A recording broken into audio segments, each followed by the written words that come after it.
Welcome to this session of the Center for the Economics of the Internet here at the Hudson Institute. We have a very distinguished speaker today. Before I turn the program over to Secretary Strickling, I just want to make a couple of introductory and prefatory remarks. First of all, the next session, the next speaker will be Professor Greg Roston from Stanford University, who will be speaking in early to mid-May, and I don't have the date memorized, but please just go to the Hudson website. There will be information about Professor Roston's speech there. Today we're very fortunate to have speaking with us Larry Strickling, Assistant Secretary of NTIA at the Department of Commerce. Secretary Strickling has a long and distinguished career both in the private sector and in the public sector over the past few decades. Particularly appropriate to have Secretary Strickling speaking here at Hudson because I first met Secretary Strickling at the Hudson Institute back in Indianapolis. Probably we were teenagers at the time. It was probably longer ago than either of us would care to remember. Speaking about the possibility of a future new Telecommunications Reform Act. It was back in a day when the telecommunications industry was very different. Both of our careers have wandered and done various things since then. Today, Secretary Strickling heads up the administration's office on telecommunications and information policy, handles a variety of issues. Today, he'll be speaking about the administration's new privacy policy, and we're all looking forward to hearing that. With that, Secretary Strickling. Well, thank you, Harold. I have prepared remarks, but maybe we should just keep it a little more conversational. We'll post the prepared remarks if anybody wants to hang me on any of my words, but it just seems a little too formal to sit here and read a speech to you. So let me go through the important points, and then we still working here on the mic, and then we can get to a discussion and really hear what you all are interested about. But first off, I want to thank my friend Harold and the Hudson Institute for inviting me here today to talk about the Obama administration's blueprint on privacy. We released it back in February. It's generated a lot of interest, a lot of discussion. And our agency, NTIA, plays a very important role in terms of both the development of the blueprint as well as how it's going to be implemented moving forward. And I'd like to make sure I spend most of my time talking about the implementation plan for the aspects of the blueprint that we'll be handling at NTIA. 2 weeks ago, I testified at a congressional hearing on privacy. And the question before us was whether the administration's blueprint was going to tip the scale between privacy and innovation. So I took that question head on and said at the hearing, emphatically no. That indeed our proposal, we felt, struck the right balance between the flexibility businesses need to innovate and the need to address the broad array of privacy harms that consumers face in our networked world. And the blueprint was designed to address the direct harms to consumers, and we had a good discussion about that with the congressman. But I think all of us understand that the misuse of personal data can cause financial harm. Personal data can be lost through security breaches, which leads to identity theft and financial fraud, and these clearly have a financial cost to people. But there's also something of a harm, or there are harms that go beyond just financial ones, and they're more difficult to quantify. We know consumers have suffered embarrassment from having their names or online identities associated with certain websites, and we know people are sometimes surprised and shocked to find that information about them has ended up on particular websites on the internet. And we know that these concerns register strongly in surveys. Trustee put out a report recently that 90% of adults that they've surveyed worry about their online privacy. And Consumers Union just last week found in a separate survey that more than 2/3 of their respondents were very concerned about the privacy implications of their personal data being shared or sold. But these weren't the only harms that we were addressing when we dealt with developing the blueprint. We're also had in our mind, how do we prevent harm to the internet and the amazing engine of economic growth and innovation that the internet has become. So a key element in our thinking at the Commerce Department on all internet policy issues has been the need to preserve the trust of all actors on the internet. The evidence we have makes it quite clear that consumer trust is fragile, and we know that maintaining that trust is important for consumers. We're having a technical problem here. Keeping with the Hudson privacy policy, but we want to be sure that Secretary Strickling's comments are heard throughout the internet. So we have given up our wireless and have moved to the old-fashioned wired microphone here. Good, whatever it takes. All right, is that working better? This is like at the hearings, they tell you, put that microphone closer to your mouth. So you're almost eating the thing. So anyway, I was talking about trust and the way we've approached the trust issue at the Department of Commerce. It's an issue not just for consumers. We know it's important to them, but we also know it's important to businesses. Because if consumers no longer trust that their information is being protected online, they may stop utilizing the internet. And at that point, we risk undermining the growth and innovation that we've enjoyed so long, and which has so characterized the internet economy. So in developing our policy, we felt that adequately protecting consumer privacy had to be done in a way that also protected innovation, so that the result would be a win-win for consumers and for businesses. So let me talk a little bit about the blueprint. We've got 4 key measures. The first is what we've called the Consumer Privacy Bill of Rights. It's 7 very straightforward principles. These have evolved from a set of fair information practice principles that were developed back in the 1970s, and really haven't changed that much. I think what that points out is that these principles are, as stated, as generally as we have stated them, provide a set of values that have stood the test of time, and that frankly are shared even in most countries around the world that are focused on these issues. We were very careful in writing the Privacy Bill of Rights to avoid making them read like regulations, you know, where we've defined every term or covered every contingency, because we think every time we do that, as a government institution, we run the risk of limiting the flexibility that businesses have when they're trying to interpret those things. So the Bill of Rights certainly recognizes that companies have to collect personal data simply to do business with consumers. I think they also recognize that much of this data collection occurs within the context of a direct relationship between consumers and companies.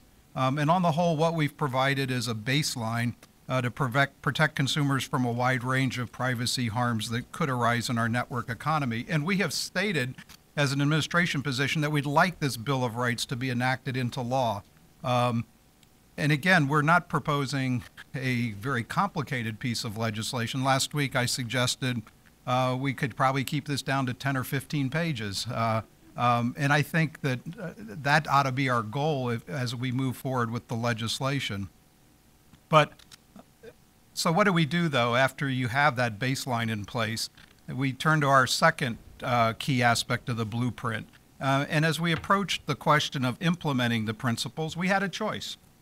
We could have proposed, as so much legislation does, that Congress assign this to a regulatory agency and send them off to engage in the kind of lengthy rulemaking proceedings that would attempt to define every term and provide the kind of detail that people have come to expect out of federal agencies. But we made a conscious choice not to do that. Instead, we proposed that we rely on the private sector, industry, consumer advocates, other stakeholders, to take the lead on implementation by developing voluntary but enforceable codes of conduct that would take the Bill of Rights and apply them to particular or specific business settings. And so in our discussions with stakeholders, and this includes companies, privacy advocates, and others, there's been a great interest expressed to participate in this process of developing codes. Our role at NTIA will be to convene these stakeholders and facilitate their discussions. But as I emphasized to the folks up on Capitol Hill, it's not our job to substitute our judgment for whatever consensus is reached by the stakeholders. Plus, as a result of the process, companies will have to decide whether they want to adopt a particular code that's developed through the multi-stakeholder process. So we think companies will have a strong incentive to adopt these codes because by doing so, they will be making commitments to privacy to help strengthen trust with their consumers. But the important thing to keep in mind is NTIA is not a regulatory agency, and we have no power, nor would we want to in any way impose these codes on businesses. It'll be up to them to decide whether or not to adopt these within their own company. But once they do adopt a code, we believe it will be enforceable by the Federal Trade Commission, who has the authority to protect consumers from unfair and deceptive trade practices, just as it does today with respect to privacy policies adopted by companies. So the third piece of our blueprint is this strong enforcement of the commitments that the companies do make to protect the privacy of their customers. Fourth and finally is the international dimension of this. We think at this particular point in time, we've got a unique opportunity to be a leading voice in some of the global discussions on consumer privacy. Now, our goal is not to have a regime that's the same in every country around the world. That's an impossibility, and we've spent no time thinking about that. But what we do want to do is improve what we call the interoperability of these regimes, so that if you're operating under a code of conduct in the U.S., that's recognized in other countries around the world as providing adequate protection for any information of that country's citizens that you might be handling. So we're actively engaging with our international partners to promote our principles of the baseline Bill of Rights plus voluntary codes of conduct. And we think in the end, this will make it easier for American businesses to succeed in the global marketplace. We also think that to the extent we're successful in developing these codes, it'll be a powerful example for some of our trading partners who are thinking right now how they want to implement a privacy regime. I think everyone's aware of the work in Europe with the draft regulation over there, but elsewhere in the world, there are other countries that are looking as to what kind of regime to implement, and we know that they can look to Europe and other parts of the world where the blueprints that are in place there rely much more heavily on regulation. But to the extent we can demonstrate that our model will provide strong and flexible privacy protections, we think it could serve as a model for other countries with what they might choose to do as they move forward to protect their citizens. So with the release of the blueprint, we're now moving forward to implement it. I mentioned our support for getting the Bill of Rights enacted into law, but we're not going to wait for Congress to act in this regard. This multi-stakeholder approach to codes of conduct is something we can do right now without legislation, and getting it up and running is an important focus for us right now. So I'm sure many of you want to know how the process will work. Well, I don't know. And I don't know precisely because that'll be the first task that the first group to assemble will have to undertake. Right after we released the blueprint, we did seek comments from stakeholders, and as of the close of the comment period last week, I think we've received about 80 comments. And these came from individuals, consumer groups, companies. Importantly, they came from some international sources, so Canada, Europe, India. I think even the Republic of Georgia filed comments. I think it's the Republic and not the state, but that it shows the level of international interest in this area. So as part of this comment process, we asked people to give us their views on two issues. First, we asked for suggestions as to what topics we might start with in terms of implementing the multi-stakeholder process. And we suggested some topics, but we left the door open to other suggestions. And without getting into specifics of the topics, I would like to just mention the two factors we think are going to be important in selecting that first topic. I think the first is that the issue needs to be a matter of current concern to companies and consumers, but there will be a balance we'll have to strike. The issue has to be developed enough that it's ripe for consideration, in that we know the relevant technologies, the market players, and that sort, so that we can have a useful discussion. But on the other hand, we don't want to be going in and plowing over ground that has already been well plowed by other organizations through existing self-regulatory efforts or other actions that might be out there. So we're going to try to find an issue that strikes that right balance. The second consideration, and this is one that certainly has emerged in the comments, is this notion that I believe we have to be able to walk before we can run. So certain commenters suggested that we be bold and basically take that entire Bill of Rights and take a large industry sector and try to craft a comprehensive code that would apply to all of the principles. I'm quite worried about doing that at the outset. I do think that our first issue has to be relatively discrete, perhaps addressing one or two elements of the Bill of Rights and applying it to a particular industry sector. And I think that's necessary because the substance of what we're doing is really only half of what we're going to be trying to figure out, because we're also trying to build a process here. And that presents its own set of challenges. So before we get to any discussion of substance, the stakeholders are going to need to agree on how they will work together.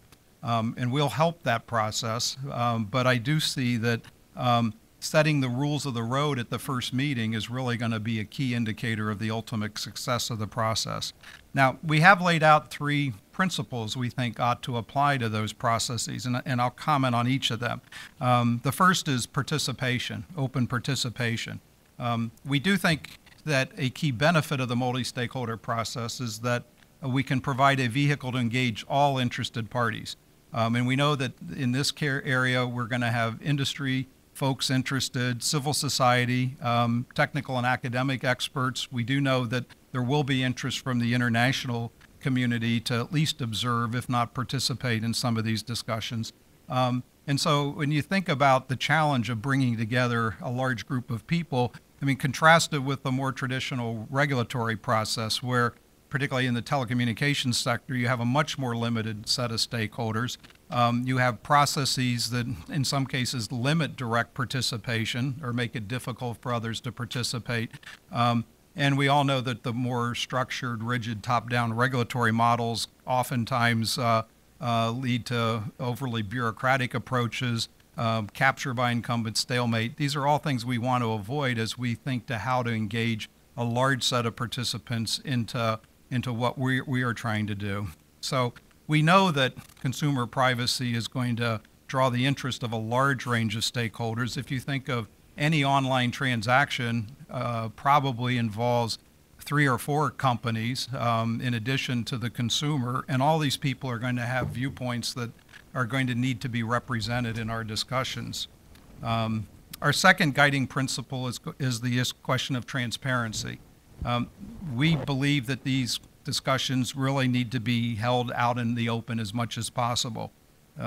We certainly believe that proposals need to be well publicized, that people have plenty of time to understand and evaluate what's on the table in order to have a meaningful opportunity to participate.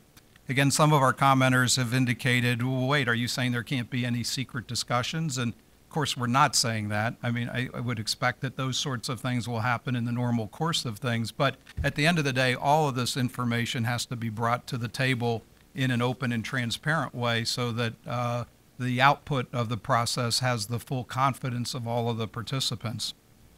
And then the last issue I want to mention about process is the question of consensus. We're going to have a shared view of consensus because we all know it can be defined in many different ways. So some folks have suggested a voting model where you go around and let everybody vote individually. I personally don't like that as a model. I think it's not truly consensus. It's just how many people can show up and vote on a particular side of an issue. gives rise to the possibility that, one side or another is constantly outvoted as part of the process, and I don't think that leads to a healthy outcome. At the other extreme, I don't think consensus means unanimity, because that basically gives, one or two parties a veto power, and I don't think that's an appropriate outcome in a consensus-based model either. So we're going to have to focus on that issue and look at other models, such as the UN model, where it's basically if nobody is objecting too hard, you have consensus. And this will be a matter that will have to be discussed by the stakeholders as part of our first discussions. But I want to make it clear, it will be up to the stakeholders and not NTIA to decide how eventually we define consensus. So let me conclude with a few brief thoughts about how the privacy discussions intersect with what's happening globally. We're finding this to be an increasingly important trade issue. Companies that do business globally are facing a complex set of privacy challenges, and complying with the different disparate privacy laws around the world are imposing significant costs on U.S. businesses.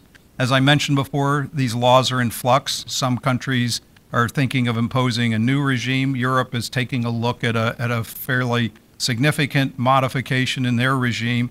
And so while we do see that the values we're trying to protect are shared across many countries, we do expect that these differences are going to remain between how our framework operates as compared to those of our trading partners. So in the goal of increasing interoperability with these other frameworks, we're not going to try to seek uniform outcomes, but we are going to try to seek accommodations so that what we do in our country is recognized in these foreign countries as adequate protection. So we're working closely with the International Trade Administration at Commerce, as well as other agencies in the executive branch, to pursue this greater operability.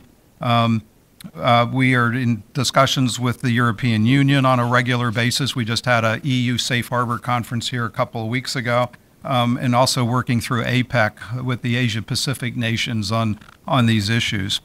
I guess in final words on this is that we know that this is an ambitious program, but most importantly, it's not going to succeed without energy and commitment from the private sector.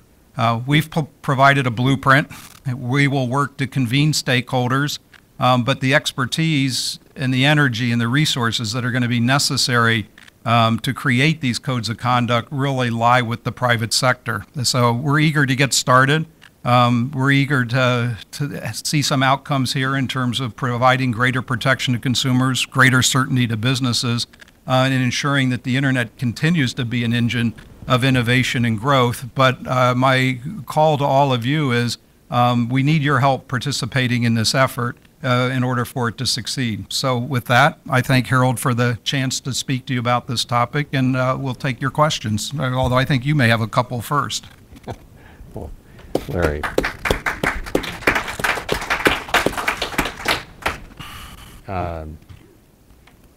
Mr. Secretary, thank you very much for those comments.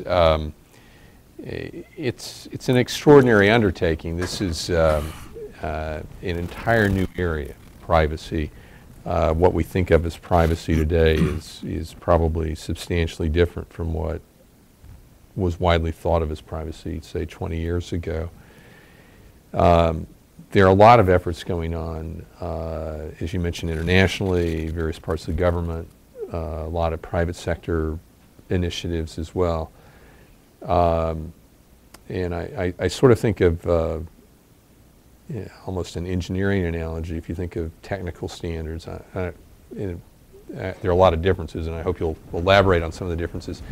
With technical standards, there's Department of Commerce, NIST, but there's also IEEE. There are other government agencies that come up with technical standards. There are private technical standards that are developed, and somehow these all operate together, and it's developed over a period of decades.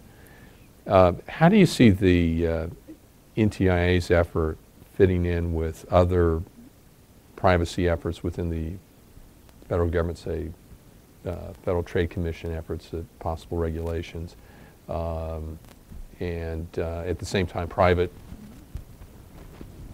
groups of companies getting together to come up with their own independent standards. How does NTIA fit into the big picture? Mm-hmm. No, that's a very good question. Because we're not proposing to replace all existing privacy regulation that exists today. So, for example, you've got very specific regulations in the health area with HIPAA. You've got very specific protections in place for financial information. Again, nothing in our plan is intended to disturb those sorts of already existing regulatory schemes. I think the one place we do suggest that perhaps we could supplant an existing regulatory effort is that taking a look at some of the work the FCC does in this area with respect to information held by customers of telephone companies and customers of cable companies. Right now, I think they have at least two, maybe more, separate statutory provisions regarding how they regulate their companies under their regulation with respect to that. We do suggest that consideration be given to replacing that FCC model with the regime that we provide, because now the phone companies and the cable companies are competing with a much broader set of companies out there who aren't subject to CP&I regulations as the phone companies are, and we do think that's an area where it may make sense to harmonize all this and provide a single model according to our approach. Otherwise, though, we would propose that the sector-specific regulation that exists today would stay in place. Similarly, nothing in our plan affects how government handles personal data.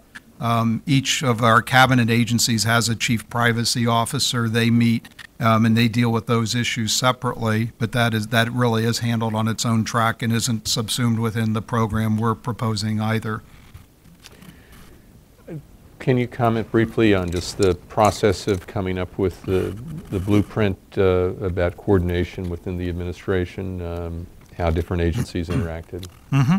So early on, this work emerged initially out of the Internet Policy Task Force at the Department of Commerce, which is a group of agencies including NTIA, PTO, NIST, ITA is part of that. And we originally developed the so-called green paper that came out in November of 2010 that laid out a lot of these thoughts and following some workshops that we held as well as public comment period.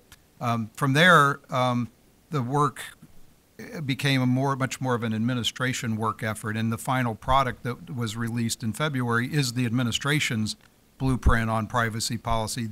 The vehicle through which a lot of that work was conducted was a subcommittee of set up at OSTP under the National Science and Technology Commission. I can't remember, NSTC, but it's I'm sorry, what, Mike, you would know?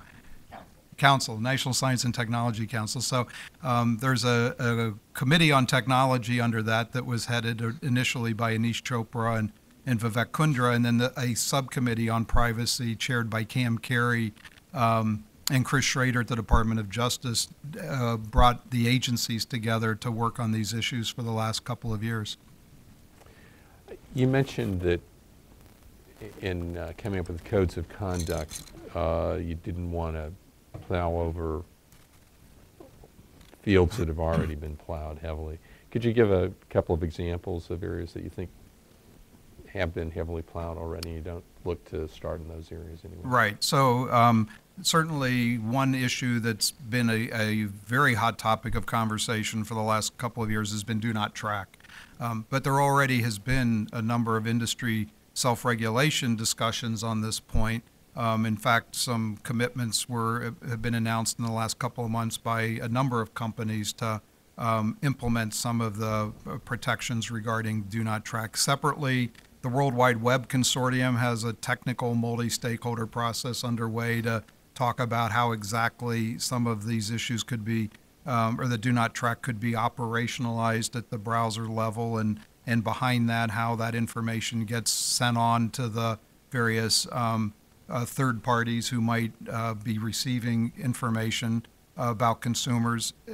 We think those efforts ought to continue on to conclusion, and frankly, I think right now we would just be an additional oar in the water on that particular topic, where I don't think we would add value beyond the already good work that's already underway. So one topic we had mentioned for consideration that I do think is one that's increasingly becoming important, and on which there has not been a lot of multi-stakeholder work, is the question of the transparency with respect to mobile applications and how we might tackle that. And again, that was not our idea. That was actually suggested to us by both consumer groups and by companies as we talked with stakeholders through the process. And it still seems to be a good topic to consider as the first one out the door. But I guess I would urge people not to worry too much about what the first topic is, because we got to do a bunch of these. So the first one will be interesting because it'll be our first effort to pull people together and really work on the process to be used. But nothing that comes out of that first one is going to dictate, necessarily what the process will be on the second one or what the topic would be on the second one. The EU has, I might characterize it as a more regulatory framework on privacy issues than what you're proposing. And I know NTIA doesn't have regulatory authority, and so it wouldn't have been appropriate for NTIA to even structure such proposals. But could you comment briefly just on what you see as different approaches to privacy in terms of regulatory approaches versus industry agreements or different ways of approaching it?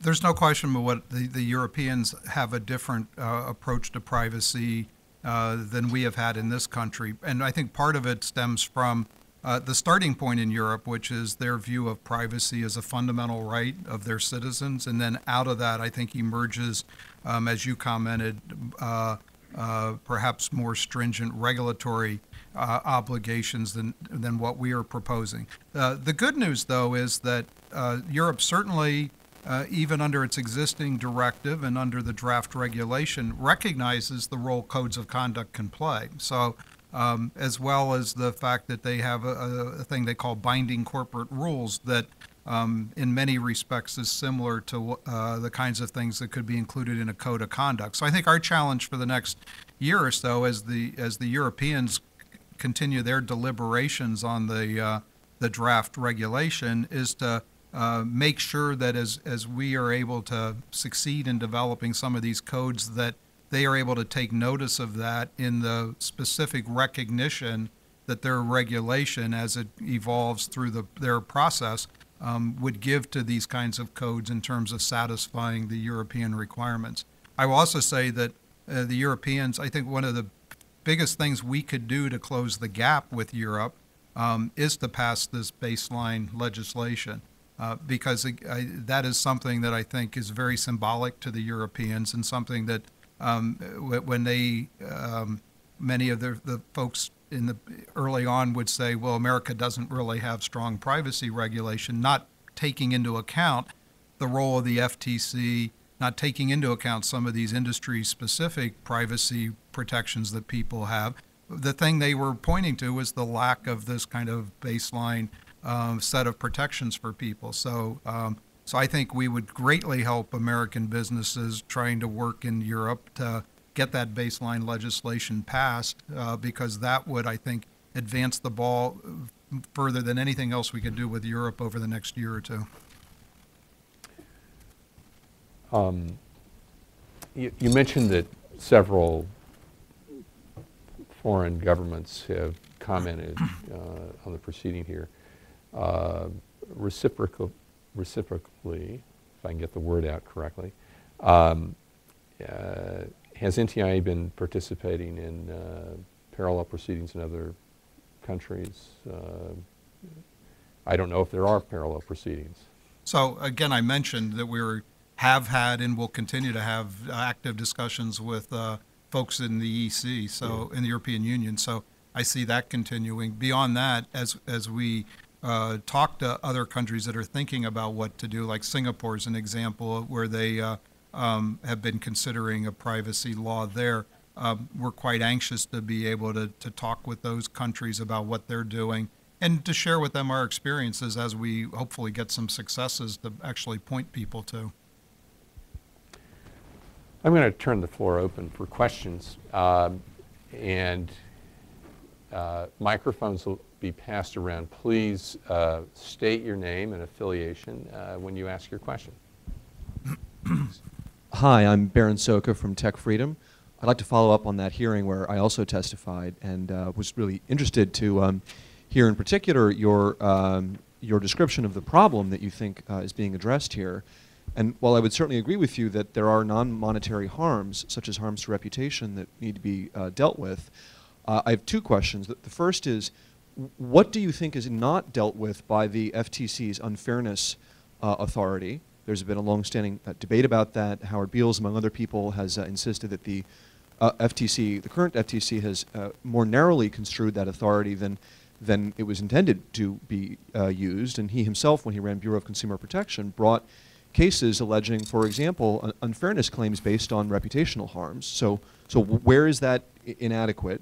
And then second, to the extent that the harm that you're claiming to address here, that requires legislation at some point, is a sort of generalized harm, a diffuse harm, where exactly is the evidence? Because when I read the Commerce Department Green Paper report, I see a lot of citations to these polls that certainly show that people, when they're asked, don't understand fully how things work. They will ask, they'll say that they have a concern, but to me, those don't necessarily tell us what consumers really would choose in the real world if given a trade-off. And they also don't tell us that, and this is, I think, the key assertion that you're making, that consumers actually are about to stop trusting the internet, that there is some cliff we're going to fall off, that consumers are just going to suddenly break from their current pattern, which has been pretty adopting of internet technologies. So where's the evidence that that's a problem? Right. So I don't have evidence that we're on the brink of a cliff in terms of consumer trust or confidence, but I think that the surveys you cited and then we cited certainly point out it's a matter of great concern to consumers and could lead to something happening fundamentally to the trust consumers have on the internet. And then that's what we're focused on as we address the set of harms that we're concerned about here. So as I testified before Congress and repeated here today, we're trying to protect the internet here and the internet economy as much as we are protecting individual harms or protecting against individual harms to consumers. And I think everyone agrees that I'm aware of in this sector that as you take any issue, take the question of internet piracy. Again, you have an issue of the trust of content owners. Is their information going to be protected if they put it online? And if it's not, maybe they may stop putting it online. We see it with privacy. We see across any of the different topics that we're dealing with in internet policy, this issue of trust emerges as a key factor in terms of keeping this engine going. So our approach is to come up with what we think is the least regulatory approach we could have to this, which we think will advance innovation and flexibility on the internet and at the same time provide consumers protections that they're asking to have. So I think it's a pretty straightforward case that can be made for us moving forward in this area. Next question. I see Jerry Udwin.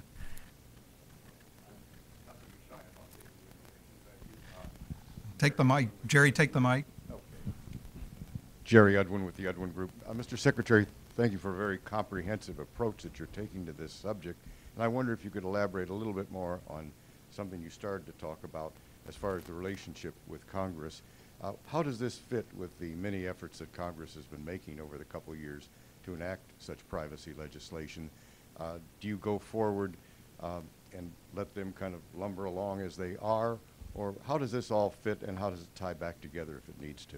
Right. So, I mean, I think with our blueprint out there and our indication that we'd like to have legislation, we've indicated our willingness to work with both houses and both parties up on Capitol Hill to try to craft legislation that satisfies the terms of what we've laid out, which again, I think we probably have the least regulatory approach of any of the pieces of legislation that have been introduced by either party at this point. And part of it, I think, is again, building a consensus view around what's appropriate here for legislation and convincing people of the benefits of passing this legislation. One of the things we are worried about long term is that there are many responsible companies in this space who want to do the right thing for their consumers. And those are the people who already participate in some of these self-regulatory processes.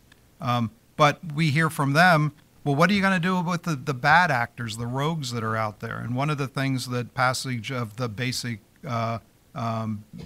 legislation implementing the Bill of Rights is that at least provides that floor of a standard, which would then be enforced by the Federal Trade Commission to make sure that everybody is playing from at least a basic playbook, and would continue then to, I think, give companies that want to do the right thing the sense that they're not being heard in the marketplace by people who just are totally dismissive of the sense that protecting the personal information of customers. Next question. Who has the microphone? Yeah.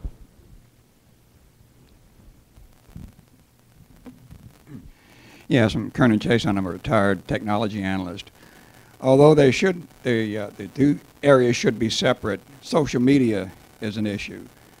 So many people today seem to be developing the idea that on social media I can like whisper great secrets to only my fewest friends, and then they're suddenly either amazed, concerned, or oblivious to the fact that anybody on the planet can read about it.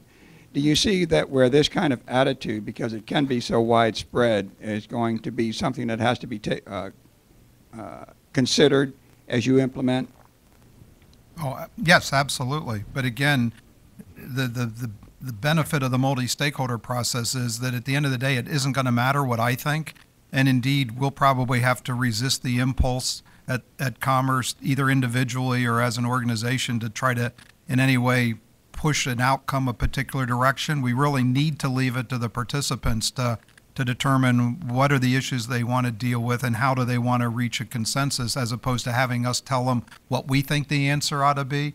And I know that's going to be hard for people because our sense is that while everybody likes the multi-stakeholder process and likes the opportunities, when we actually get in the room and start doing this, people are going to be looking for those handholds of, well, what does the government think, or what does the FTC think, and that sort of thing.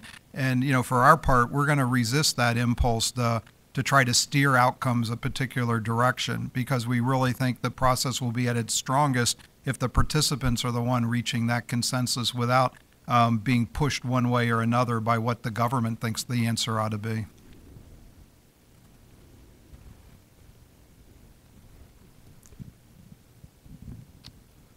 Hi, Larry. How are you? Thanks for your support over the years. My name is Joseph Miller. I'm the policy director of the Media and Technology Institute at the Joint Center for Political and Economic Studies. We focus on African Americans and other communities of color. I'm just, we often find ourselves as the mass market diversifies. We often find ourselves on the fence as to whether our approach should be mass appeal oriented and participating in the broader debate, or whether we should kind of just focus on the minority issues. So my question is, are there particular minority issues that you feel are wanting in the privacy debate? And my second question is whether the comment cycle was a prerequisite to participating in the ongoing dialogue, because we didn't file in that. Yeah, no problem. Nobody will be included or excluded based on whether or not they filed in the public notice.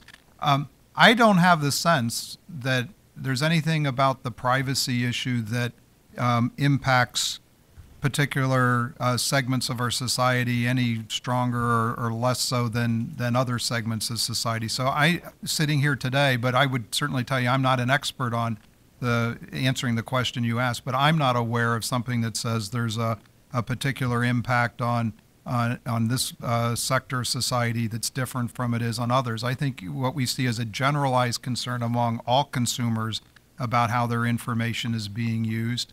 And I'm just not aware of anything that would suggest there's a particular issue here for your constituents. I think I'm sure it's important to them just as it is to other segments of society.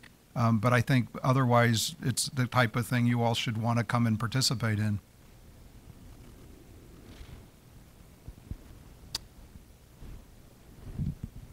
Thank you. Hi, Larry. Dan Brenner Hi, with Dan. Hogan Levels. I want to ask sort of a contrarian question, I think it is, because I appreciate very much what you were saying about the importance of establishing the U.S. privacy policy as one that other countries can look to, and yet we've had a decade or more where the Europeans have looked askance at U.S. privacy policy and founding it wanting. We have this safe harbor approach to try to deal with the gap between what they think we need to do and what they think they do. But from a marketplace approach, as cloud computing becomes a big business, isn't there an argument, say it's contrarian, that says that the country that has the most forgiving of privacy policies with respect to data collection is the country that's apt to be the most hospitable for the development of large cloud computing? In other words, people will bring data into the countries that will give them the least amount of hassle for collecting the data. What's your thought on that? Well, I think what the other factor you have to take into account, though, is that the European nations are going to say, you can't take data regarding my citizens and put it into that cloud unless that cloud is governed by a set of privacy protections that's acceptable to that European nation. So there can't be a race to the bottom here, because anybody who tries to do that basically is going to be unable to operate in Europe in terms of finding European customers to whom to provide cloud services out of a cloud-based offshore. Mr. Secretary, just to follow up on Mr. Brenner's comment. Oh, he's Mr. Brenner now. Okay.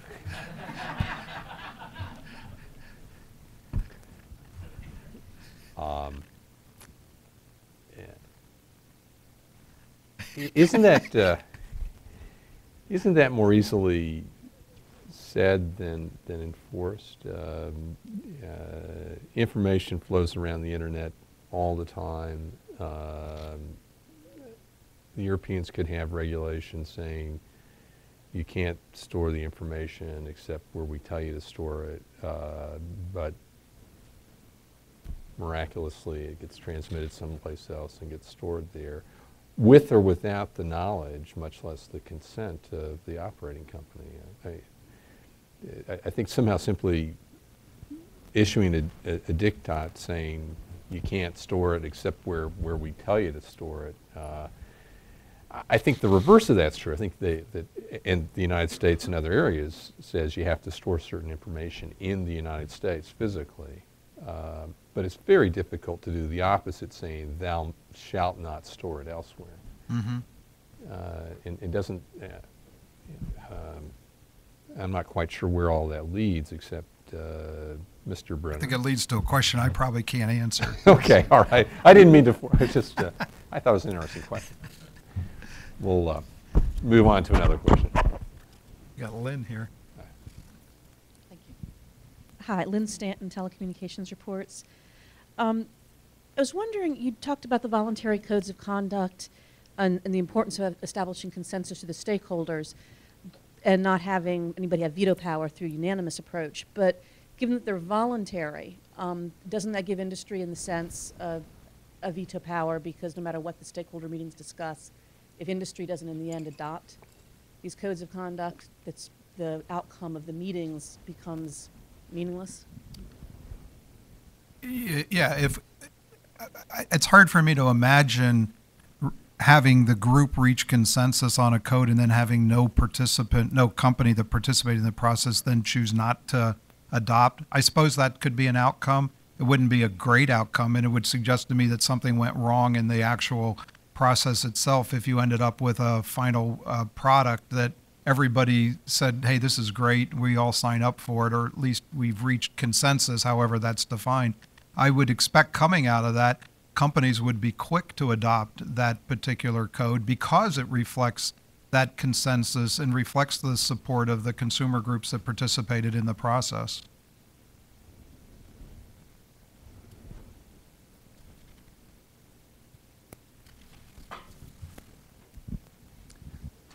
Larry, Mike Mike. Nelson with Georgetown University. Is this a three-part question? No, it's a two-part question. Okay. This Mike is always asks me three-part questions. This is a big day for net policy because elsewhere in town, the Commerce Department's releasing its green paper, its paper on intellectual property. And I noticed that you didn't mention intellectual property. You did say the word piracy, but I think we need to look a lot more at what the privacy implications are of some of the efforts to fight piracy. Clearly, a lot of the concern about the Stop Online Piracy Act was because some of the provisions would have decreased the privacy of individuals using the net, and according to a lot of internet experts, could have decreased the security of the internet, which would have then raised privacy concerns.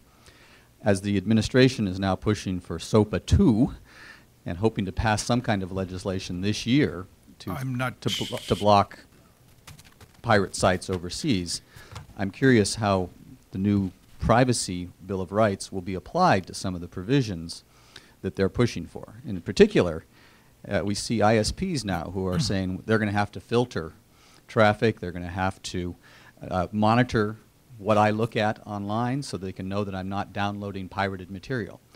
That seems to be a collision between the worthy goals of the Privacy Bill of Rights and these efforts to fight piracy. So I'm wondering if we can be sure that in the effort to fight piracy, we're not going to decrease privacy and that these two Obama administration initiatives don't run into each other, either at the White House or on Capitol Hill. Yeah, I'm not sure what you're referring to by the Obama administration initiative to pass SOPA 2, but... well, in its statement about SOPA 1, it said that they are going to move forward. They want to see legislation this year to fight piracy overseas. But I think, to be fair, it was talking about getting industry and the stakeholders together to see if they could reach some accommodation that could lead to that. So they set a goal.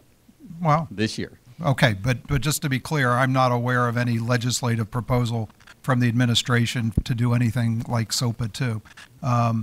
And these are important issues, and they're not just in the case of intellectual property and privacy, but we see it throughout the internet, where you have the desire of people to remain anonymous, but at the same time that spills over to create other problems. So even things like registering to have a domain name, are we going to allow people to be anonymous in that case, but yet if you want to pursue bad conduct that might be undertaken by such people, you want to have information to be able to pursue people who are breaking the law. So, these issues, I think, are going to remain in tension throughout the process.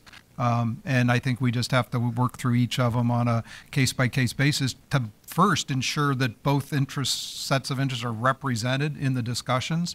I mean, I think one criticism people might apply to the debate on SOPA and PIPA was that there was a set of interests that perhaps wasn't fully represented at the outset of those determinations, not necessarily inside the administration, but as that legislation was proposed and considered.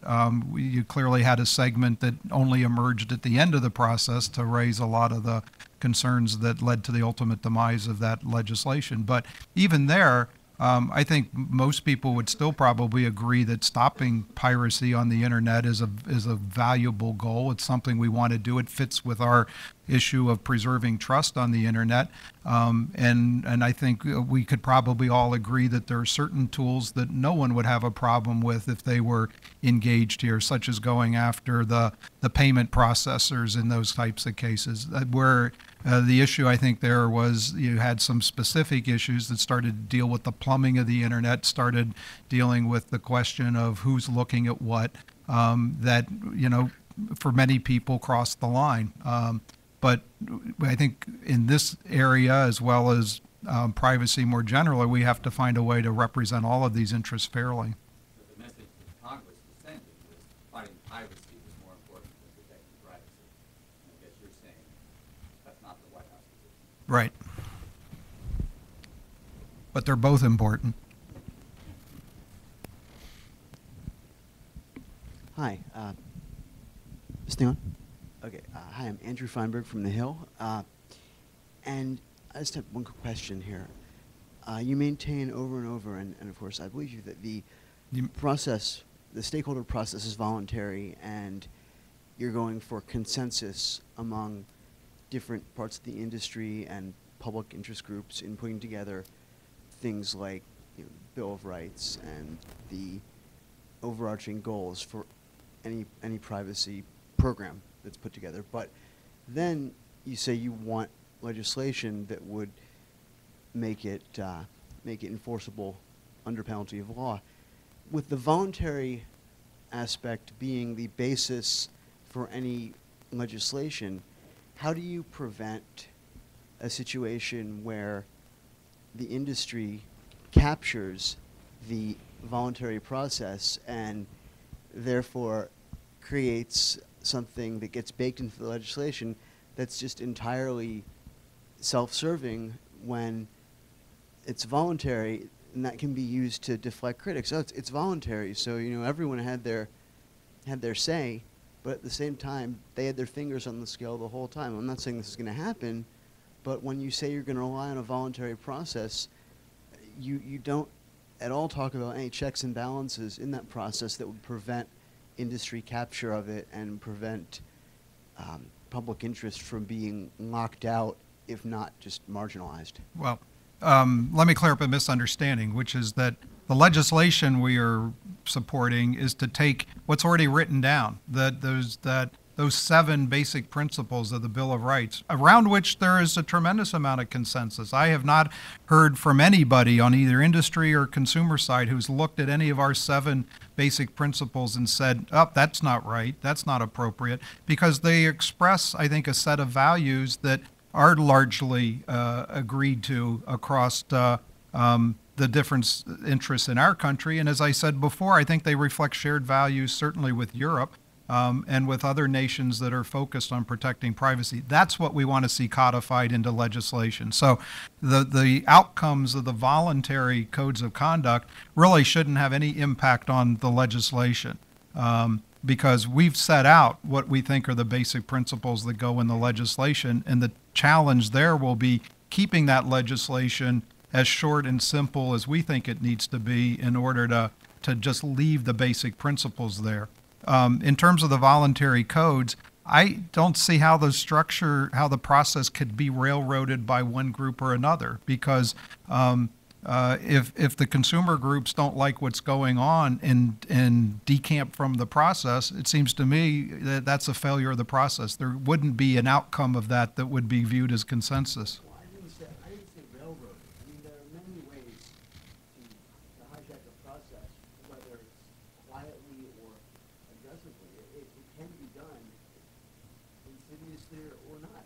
So, I mean, I'm just wondering, through this process, and I understand that the legislation is going to be based on the already codified Bill of Rights, but... Well, they're not codified yet, but they're enunciated. I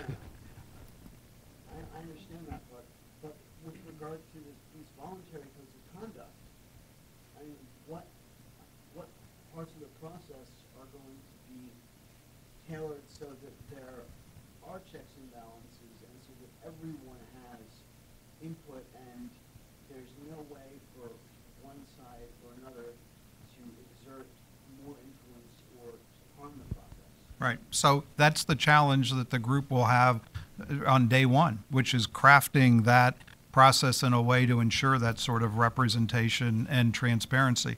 What we've set out is that we want it to be as open as it can be for participation. We want it to be as transparent as it can be, and we want it to be consensus-based. But just as we're not filling in the interstices of the 7 principles of the Bill of Rights, we're not going to be filling in many of those gaps either. It'll be up to the participants to work that out, and that'll be a shared consensus decision of the participants, which will include representatives from all these different sectors. Will be the final word. Please join me in thanking Secretary Strickling. Thank you.